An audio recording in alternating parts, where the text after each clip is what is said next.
po ako dito beef shank.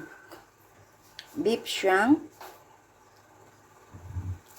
173 pesos. At ito yung ilagay natin.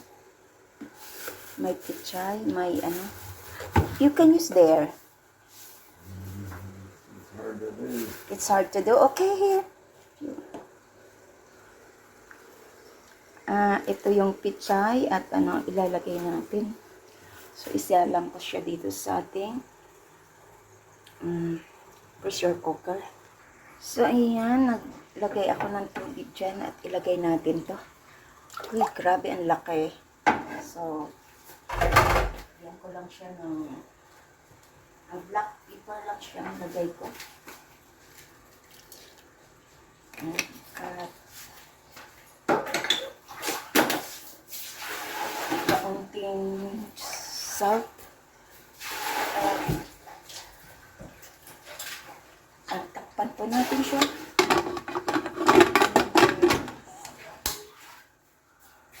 Lagayin natin siya for 30 minutes dyan sa pressure cooker. Ayan. Luto na ang ating pressure cooker na. So, ilagay ko na po yung ating mais. Ilagay na natin. Dalawang mais ito.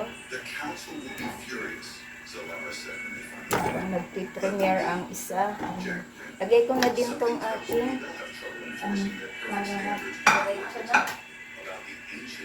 at dagdagan ko na lang ang sabaw. So, ayan, dinagdagan ko po ng sabaw. At lagyan ko na lang siya ng patis. Patis po. Jack stood beside Zamora, their fingers intertwined as King Zartax's plan materialized before the Assembly Council. Lagyan ko po siya ng Nor cubes. Crystalline form shimmered with coalesced lines. The Council's genetic purification programs threatened to destroy our connection to the ancient technologies, to the crystal nexus itself.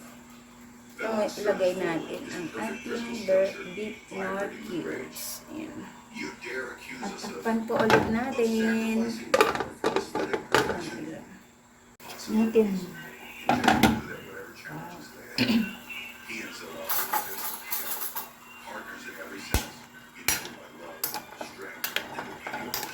As the years passed, Jack and Zalera's union became a symbol of change throughout the galaxy. Their love story, the unexpected crystalline princess, continued to inspire others. Sa ganito ay kahit hindi ka na magkanin kasi sa mais lang. Pwede na yun. It was the strength of their bond, Sarap. the way their connection Sarap defied the ng rigid ano. structures of the Sabaw. past, and how together they redefined the meaning of beauty and power. At the center of their new life was their daughter Sophia. So, As she grew, it became clear that she was tuin unlike pa the natin child yung Jackson had ever seen. Her yung crystalline mais. organic Iluto pa natin kaunti. an intuitive connection to the crystal nexus, the ancient technology that her mother had created. Where Zalara beautiful and Tingnan natin. the stars shone brightly, as if reflecting the light of the crystal nexus. And in the halls of the crystalline oaks had one smeared of imperfection. A child of the worlds played among the ancient wonders, their very existence a symbol of everything her parents had fought for. Ay, The galaxy would never be the same. tingnan natin And to. that was just the way Jack and Zalera wanted it to be. Dapat yung ano.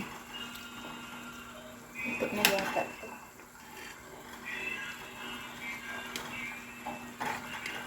Check natin kung luto na yung ating.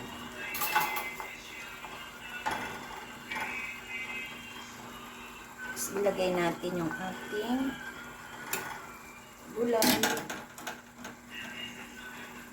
Sobrang init, pambihira. Ito na ano. Lagay ko na tong aking gulay. Pero timplahin ko muna siya. Dapat tama yung kanyang ang kanyang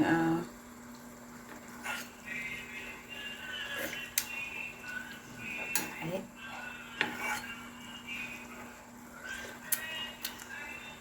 Ilang siya ng, ilalagyan ko ng black pepper.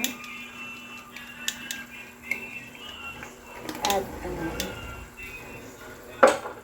kaunting patis.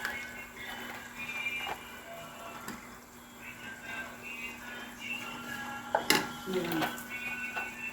Alas tatay sa kanyang live. Ay nagluluto.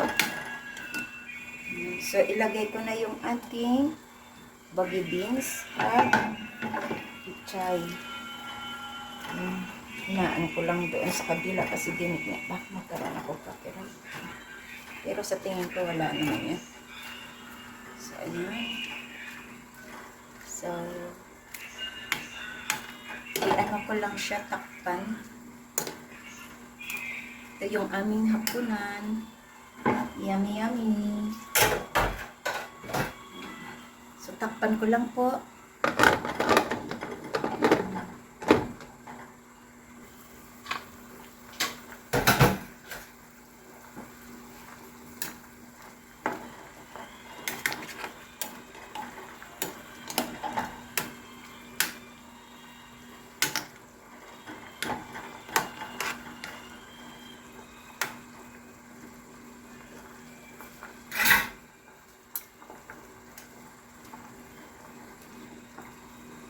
Ayan siya. So, sarap na ito. Nalig na ang kanin. Kasi maraming mais. So, yan po ang ating balalo for today, for tonight. Sa ating dinner. Ang sarap niyan. Kain na po tayo. So, yan. Tayin lang natin maluto. Konti ang ating pichay. Yan.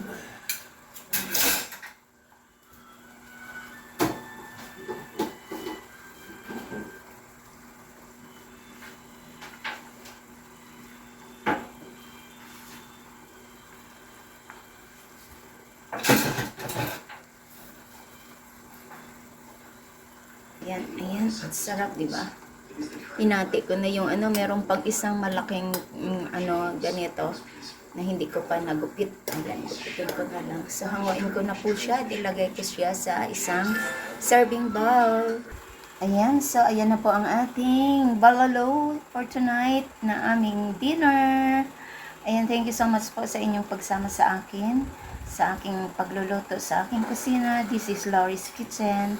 Kain na po tayo.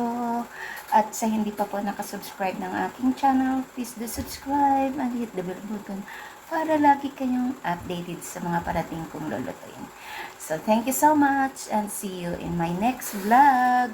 This is Laurie's Kitchen. Thank you and kain na po tayo. Bye-bye!